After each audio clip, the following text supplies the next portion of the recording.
ఈ వీడియో చూసారా? నాకు తెలిసి ప్రపంచ చరిత్రలో the enemy of my enemy is my friend అనే లైన్ వీళ్ళ ముగ్గురికి సెట్ అయినట్టు ఎవ్వరికి సెట్ అవ్వదు. సెట్ అయ్యే వేరే ఎవరినైనా చూపిస్తే లైఫ్ టైం సెటిల్మెంట్. అసలు చూడండి, ఒకళ్ళు మాట్లాడుకునేది ఒకరికి అర్థం కాకపోయినా చిన్ననాటి మిత్రుల్లాగా ఎలా నవ్వుకుంటున్నారో. శ్రీకాంత్ అడ్డాల సినిమాలో కూడా ఇంత ఆత్మీయత, ఇంత అనుబంధం కనిపించవు. కొద్ది కాలం క్రితమే బాయ్కాట్ చైనా అని తెగ ట్రెండ్ అయింది మన దేశంలో. అసలు సడన్గా ఎలా పుట్టుకొని వచ్చింది వీళ్ళ మధ్య ఇంత అనుబంధం?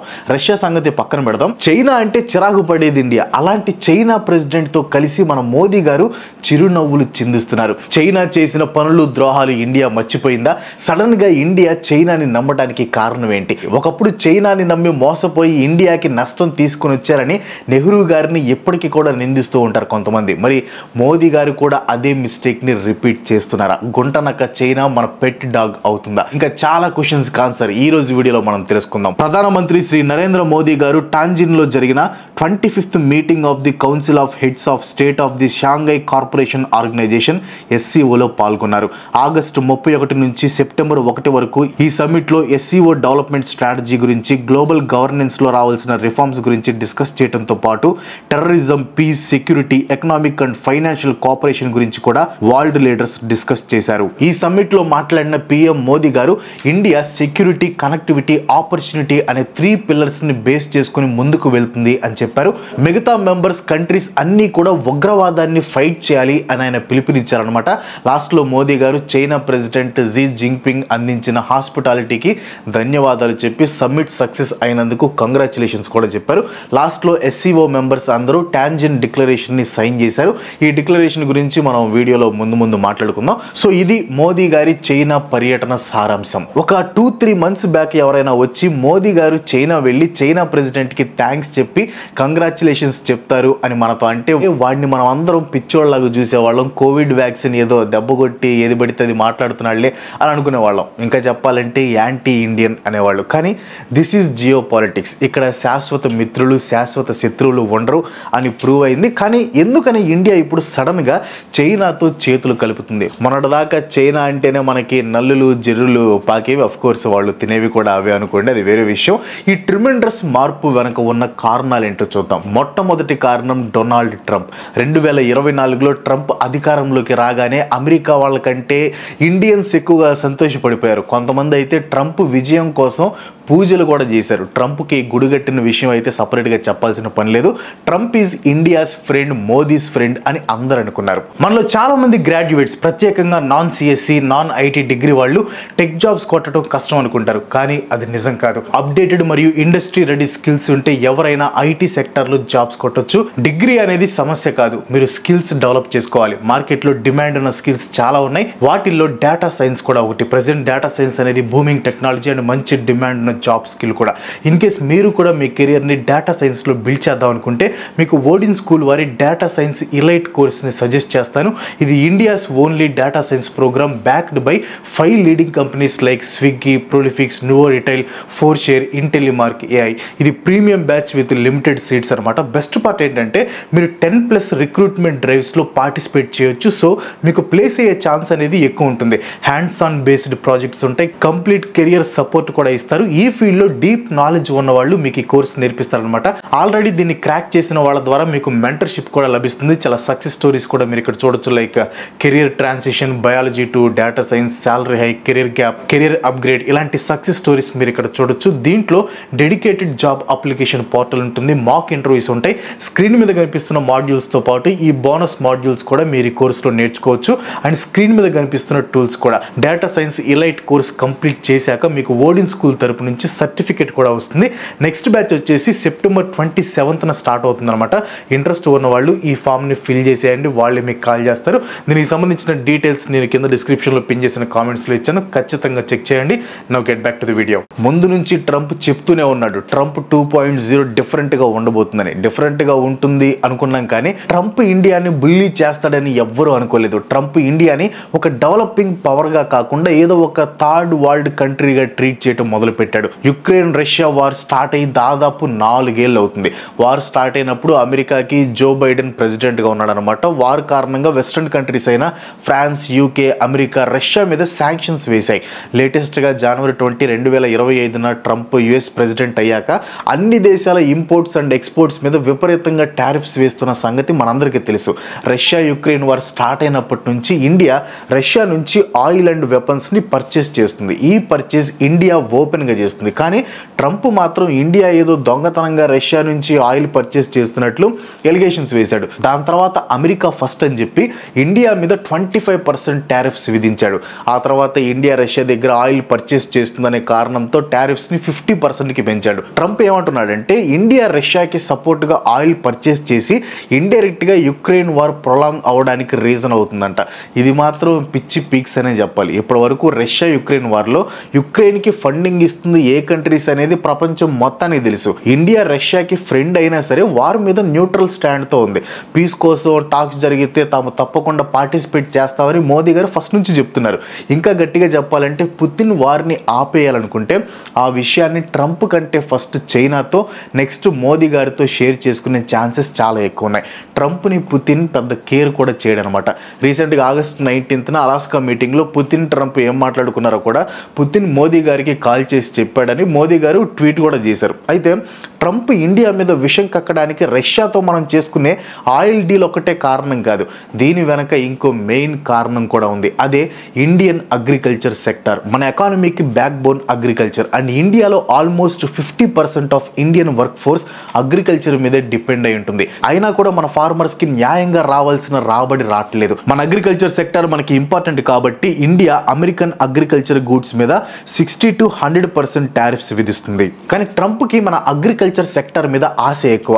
ఇండియన్ అగ్రికల్చర్ ప్రోడక్ట్స్ని కాకుండా అమెరికన్ అగ్రికల్చర్ ప్రోడక్ట్స్ని ఇండియాలో వాడేలాగా చేయడం కోసం టారిఫ్స్ తగ్గించాలని ఇండియాని ఎప్పటి నుంచో పుష్ చేస్తున్నాడు. కానీ ఇలా చేస్తే ఇండియన్ ఫార్మర్స్కి జరిగే అన్యాయం అంతా ఇంత కాదు. అందుకే ఇండియా ఈ డెసిషన్ తీసుకోలేదు. ఇండియా అగ్రికల్చర్ సెక్టార్లో తన మాట వినకపోవడంతో ఇండియా మీద 50% టారిఫ్స్ విధించాడు. అండ్ అది కూడా రష్యాతో ఆయిల్ డీల్ కారణంగా చూపించి. ట్రంప్ ఇంకో 3 ఏళ్ళు పవర్లో ఉంటాడు. ఈ 3 సంవత్సరాలు ట్రంప్ చేసే బుల్లింగ్కి తల ఉంచితే జియో పాలిటిక్స్లో ఇండియా పరుగు పోతుంది. అందుకే వెస్ట్ మీద ఉన్న డిపెండెన్సీని డైవర్సిఫై చేయాలని ఇండియా డిసైడ్ అయింది. ఇంకా చైనా విషయానికి వస్తే ట్రంప్ రెండోసారి పవర్లోకి వచ్చి రాగానే చైనా గూడ్స్ని అమెరికా నుంచి మాయం చేయాలని డిసైడ్ అయ్యి ఇష్టం వచ్చినట్లు టారిఫ్స్ విధించడం మొదలుపెట్టాడు. రెస్పాన్స్గా చైనా కూడా అమెరికా మీద టారిఫ్స్ విధించింది. ఈ టారిఫ్ వార్ ఏ రేంజ్కి వెళ్ళిందంటే అమెరికా చైనా మీద 145% అండ్ చైనా అమెరికా మీద 125% టారిఫ్స్ విధించుకునేదాకా వెళ్ళింది. ఆ తర్వాత 2 దేశాలు రాజీకి వచ్చి మళ్ళీ ఓల్డ్ టారిఫ్స్కే కట్టుబడి ఉన్నాయి. కానీ ట్రంప్తో ఇంకా కష్టమని చైనాకి అర్థమైంది. And at the same time India America మధ్యలో వస్తున్న గ్యాప్ని చైనా అడ్వాంటేజ్ తీసుకోవాలి అనుకుంది. ఇప్పుడు అమెరికాతో ఇండియా ట్రేడ్ తగ్గిస్తే ఇండియా మ్యాసివ్ మార్కెట్లో వచ్చే ట్రేడ్ ఫ్లోని చైనా క్యాప్చర్ చేయాలి అనుకుంటుంది. కాబట్టి ఇండియాతో చేతులు కలపడానికి రెడీ అయింది. స్ట్రాటజికల్గా చూసుకుంటే ఇండియా చేసేది కరెక్టే. ఇప్పుడు అమెరికా చెప్పినట్లు ఆడటానికి మనమేమి దిక్కులేని థర్డ్ వరల్డ్ కంట్రీస్లో పార్ట్ కాదు. India is global power. అలాంటి మన మీద పెత్తనం చేసే ఛాన్స్ ట్రంప్కి ఇవ్వటం కరెక్ట్ కాదు. అండ్ ఇంటర్నల్గా గవర్నమెంట్ని నేను ఎంత క్రిటిసైజ్ చేసినా యాజ్ ఏ కంట్రీగా గ్లోబల్ లెవెల్లో ఇండియా టాప్లో ఉండాలి. అండ్ ఇండియా తీసుకునే ప్రతి డిప్లొమాటిక్ డెసిషన్ కరెక్ట్గా ఉండాలి అని నేను కోరుకుంటాను. కానీ చైనాని నమ్మటం రైట్ స్టెప్పేనా? చైనాతో మన హిస్టరీ చూసుకుంటే ఇండియా నమ్మకం అండ్ చైనా మోసం తప్ప ఏం కనిపించదు. ముందుగా డోక్లాం హైవే ఇష్యూ గురించి మాట్లాడుకోవాలి. దానికంటే ముందు ఇలాంటి జియో పాలిటిక్స్ ఈజీగా అర్థం చేసుకోవాలంటే వెంటనే మన ఛానల్ని సబ్స్క్రైబ్ చేసుకోండి. కాంప్లెక్స్ టాపిక్ని మీకు అర్థమయ్యేలాగా ఈజీగా ఎక్స్ప్లెయిన్ చేస్తాను. అండ్ సబ్స్క్రైబ్ చేసుకున్న తర్వాత పక్కనే ఉన్న గంట కొట్టడం మాత్రం మర్చిపోవద్దు. 2017కి డోక్లాంలో China highway road construction start చేసింది.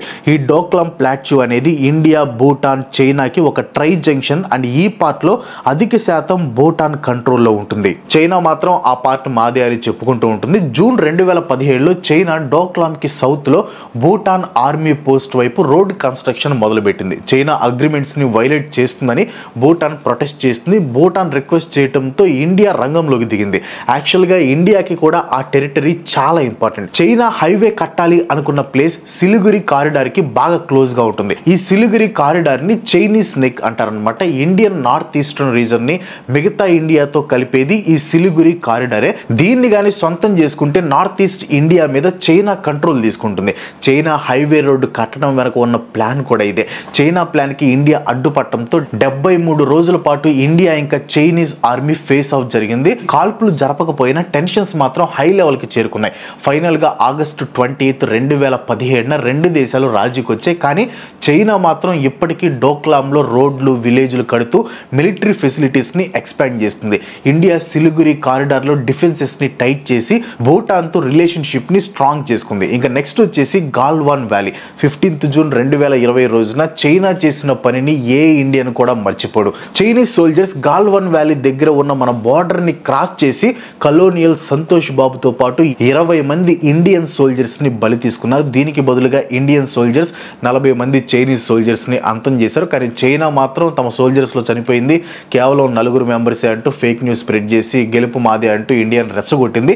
ఈ ఇన్సిడెంట్ మొత్తం దేశాన్ని కదిలించింది. ఆ టైంలో చైనా అంటే అసహ్యం చూపించని ఇండియానే లేడు. గత 45 ఏళ్లుగా ఎప్పుడూ లేని విధంగా ఇండియా చైనా బార్డర్ క్లాష్లో రెండు వైపులా సైనికులు మరణించారు. విచిత్రం ఏంటంటే ఈ క్లాష్ రెండు వైపుల నుంచి ఒక్క బుల్లెట్ కూడా ఫైర్ చేయలేదు. కర్రలు రాళ్లు అండ్ రాడ్లతో అటాక్ చేసుకున్నారు ఇండియా ఇంకా చైనీస్ సోల్జర్స్. ఈ ఇష్యూ తర్వాత ఇండియా చైనా మధ్యలో ఎటువంటి డిప్లొమాటిక్ మీటింగ్ జరగలేదు. ఆఫ్ కోర్స్ ట్రేడ్ కంటిన్యూ అయినా యాంటీ చైనా సెంటిమెంట్ మాత్రం పీక్ చేరుకుంది. ఫైనల్గా 2022 నవంబర్లో గాల్వాన్ వ్యాలీ ఇన్సిడెంట్ తర్వాత ఫస్ట్ టైం G20 సమిట్లో మోదీ ఇంకా జీ జింగ్పింగ్ అఫీషియల్గా మీట్ అయ్యారనమాట. ఆ తర్వాత నెక్స్ట్ ఇయర్లో సౌత్ ఆఫ్రికాలో జరిగిన బ్రిక్స్ సమ్మిట్లో మళ్ళీ వీళ్ళిద్దరు కలిశారు. కానీ లాస్ట్ 1 ఇయర్ నుండి కూడా బార్డర్స్లో ఎటువంటి డిస్టర్బెన్స్ లేదు. కానీ రీసెంట్గా జరిగిన పహల్గామ్ అటాక్ తర్వాత ఇంటర్నేషనల్ స్టేజ్ మీద చైనా పాకిస్తాన్కి సపోర్ట్గా మాట్లాడింది. ఇన్ఫ్యాక్ట్ చైనాకి తెలియకుండా పాకిస్తాన్ ఈ అటాక్ని చేసే ఛాన్సే లేదు. అంతెందుకు పాకిస్తాన్ యూజ్ చేసే మిలిటరీ ఎక్విప్మెంట్ మొత్తం సప్లై చేసింది చైనానే. సో ఇంత బ్యాడ్ హిస్టరీ ఉన్న చైనాతో మళ్ళీ రిలేషన్ రీస్టార్ట్ చేయటం సేఫేనా? అప్పుడెప్పుడు 60 ఏళ్ల క్రితం నెహ్రూ గారు హిందీ చీనీ బాయ్ బాయ్ అని చైనాని నమ్మి మోసపోయారు. చైనాని నమ్మి ఆయన తప్పు చేశారని ఎప్పటికీ కూడా ఆయన్ని విమర్శిస్తారు. ఎందుకంటే నిజంగానే ఆయన చైనాని నమ్మి తప్పు చేశారు. కానీ రీసెంట్ టైమ్స్లో చూసుకుంటే మోదీ గవర్నమెంట్ చైనాని నమ్మటం, చైనా వెన్నుపోటు పడవటం, మోదీ సర్కార్ దాన్ని మర్చిపోవటం కామన్ అయిపోయింది. కానీ ఇక్కడ పాయింట్ ఏంటంటే చాలా ఏళ్ల నుంచి మనం అమెరికా మీద బాగా ఎక్కువ డిపెండ్ అయిపోయాం. ఇప్పుడు సడన్గా అమెరికా అడ్డం తిరగటంతో మన దగ్గర చైనాతో చేతులు కలపటం తప్ప పెద్దగా ఆప్షన్ లేకుండా పోయింది. కానీ చైనా మళ్ళీ వెన్నుపోటు పడవదు అనే నమ్మకం ఏంటి? ట్రేడ్ని కాపాడుకుంటూ చైనాని పూర్తిగా నమ్మకుండా చైనాని ఎలా డీల్ చేయాలి? ఇది చాలా పెద్ద టాస్క్. కానీ మోదీ గారి దగ్గర ఇంకో ఆప్షన్ లేదు. అదేదో అంటారు కదా, keep your friends close and keep your enemies closer అని. ప్రజెంట్ చైనా విషయంలో ఇండియా చేస్తుంది కూడా అదే అయి ఉండొచ్చు. SCO సమిట్లో మాత్రం ఇండియా చైనా ఒకే ట్యూన్లో ఉన్నట్టు క్లియర్గా ఇండికేషన్స్ ఇచ్చాయి. రెండు దేశాలు కొన్ని కీలకమైన స్టేట్మెంట్స్ ఇచ్చాయి. అవేంటంటే ఇండియా చైనా ఇంకా ఇప్పటి నుంచి రైవల్స్ కాదు పార్ట్నర్స్ అంట. అగైన్ 4 months బ్యాక్ ఎవరైనా నాతో ఈ మాట అని ఉంటే పోరా పిచ్చోడా అనేవాడిని. బట్ రెండు దేశాలు జాయింట్గా ఈ డిక్లరేషన్ని చేశాయి. ఇంకపోతే ఇప్పటి నుంచి ఇండియా చైనా రిలేషన్షిప్ ఇండిపెండెంట్గా ఉంటుందంట. అంటే థర్డ్ పార్టీతో లేదా వేరే ఏ కంట్రీ వల్ల కూడా ఈ రిలేషన్ ఎఫెక్ట్ అవ్వదంట. ఈ పాయింట్ చైనాకి చాలా ఇంపార్టెంట్. ఎందుకంటే గత కొన్నేళ్ల నుంచి అమెరికా ఇండియాని ఇన్ఫ్లుయెన్స్ చేస్తుంది. చైనా కౌంటర్గా ఇండియాని వాడుతూ వస్తుంది. సో ఇప్పుడు ఈ కండిషన్ వల్ల ఏ కంట్రీ ఇన్ఫ్లుయెన్స్ చేసినా ఇండియా చైనాకి వ్యతిరేకంగా వెళ్ళకూడదు. అండ్ ఇండియా కూడా దీనికి గట్టిగా ఒప్పుకుంది. ఎవరు ఇన్ఫ్లుయెన్స్ చేసినా సరే చైనా మీద తమ పర్స్పెక్టివ్ మారదని ఇండియా మాటిచ్చింది. ఇండియా చైనా రీస్టార్ట్ పక్కన పెడితే ఈ SCO సమ్మిట్లో హైలైట్ ఏంటంటే టాంజిన్ డిక్లరేషన్. ఈ డిక్లరేషన్ని సైన్ చేయడం ద్వారా ఫర్ ది ఫస్ట్ టైం అన్ని కంట్రీస్ పహల్గామ్ అటాక్ని ఖండించాయి, ఇంక్లూడింగ్ పాకిస్తాన్. అండ్ ఇండియా మొదటి నుంచి పాకిస్తానే ఈ అటాక్ చేసింది అని బ్లేమ్ చేసింది. సో పాకిస్తాన్ ఈ డిక్లరేషన్ని సైన్ చేసి ఒక రకంగా ఆ బ్లేమ్ని ఒప్పుకున్నట్టే అనేది నా ఒపీనియన్. అఫ్ కోర్స్ అఫీషియల్గా పాకిస్తానే చేసింది అని ఆ డిక్లరేషన్లో లేకపోయినా అటాక్ చేసిన అటాకర్స్, ఆర్గనైజర్స్ అండ్ స్పాన్సర్స్ అందరూ పహల్గామ్ అటాక్కి అకౌంటబులే అనేది టాంజిన్ డిక్లరేషన్ అనమాట. సో అఫీషియల్గా కాకపోయినా ఇండైరెక్ట్గా పాకిస్తాన్ ఈ అటాక్ని చేసింది అని అందరూ ఒప్పుకున్నారు, which is huge diplomatic victory for India. So బేసిక్గా చాలా రోజుల తర్వాత ఇండియా ఇంకా చైనా మధ్యలో హెల్దీ డిప్లొమాటిక్ రిలేషన్ అనేది ఏర్పడింది. All thanks to modern Tughlaq Donald Trump. Trump ఏదో చేయాలనుకున్నాడు, బట్ ఇంకేదో అయింది. అండ్ చాలా అన్ఎక్స్పెక్టెడ్దే జరిగింది. ఇండియా, చైనా, రష్యా ఒకే స్టేజ్ మీదకి రావటం, అది కూడా అమెరికాకి ఆపోజిట్గా. I think the power is shifting. కానీ ఇది ఖచ్చితంగా మంచికే దారి తీస్తుందని 100% నమ్మకం అయితే లేదు. ఎందుకంటే మొన్నటిదాకా India friend of America, China the enemy అనుకున్నాం. ఈరోజు China the new friend, America is the world enemy అంటున్నాం. సో క్లియర్గా ఒకటి మాత్రం నిజం, రాజకీయాల్లో శాశ్వత మిత్రులు, శాశ్వత శత్రువులు ఉండరు. అది మెయిన్ పాయింట్. అయితే చైనాని నమ్మి మోసపోయాడు అని నెహ్రూ గారిని విమర్శించేవాళ్ళు ఇప్పుడు మాత్రం మోదీ గారు చేస్తుంది దేశం కోసమే అంటున్నారు. నెహ్రూ గారు కూడా దేశానికి మంచి జరుగుతుందని చైనాని నమ్మారు, కానీ చైనా గుంటనక్క బుద్ధి చూపించింది. బట్ చైనా గుంటనక్కని తెలిసే మోదీ గారు చేతులు కలిపారు. అఫ్ కోర్స్ దేశ ప్రయోజనం కోసమే. చూద్దాం మరి ఏమవుతుందో. నాకైతే చైనా మీద అస్సలు నమ్మకం లేదు. మరి మీకు మీ ఒపీనియన్ ఏంటో కింద కామెంట్ చేయండి. And that's all for today. ఈ వీడియో మీకు కింద కామెంట్లో పోస్ట్ చేయండి. వీడియోస్ ఒక లైక్ కొట్టి మీ ఫ్రెండ్స్ అండ్ ఫ్యామిలీకి షేర్ చేయండి. ఇలాంటి వీడియోస్ మరిన్ని నాకు సపోర్ట్ చేయాలనుకుంటే వెంటనే మన ఛానల్కి సబ్స్క్రైబ్ చేసుకోండి. ఇంకో మంచి ఎపిసోడ్తో మళ్ళీ కలుసుకుందాం. సెలవు. Bye bye.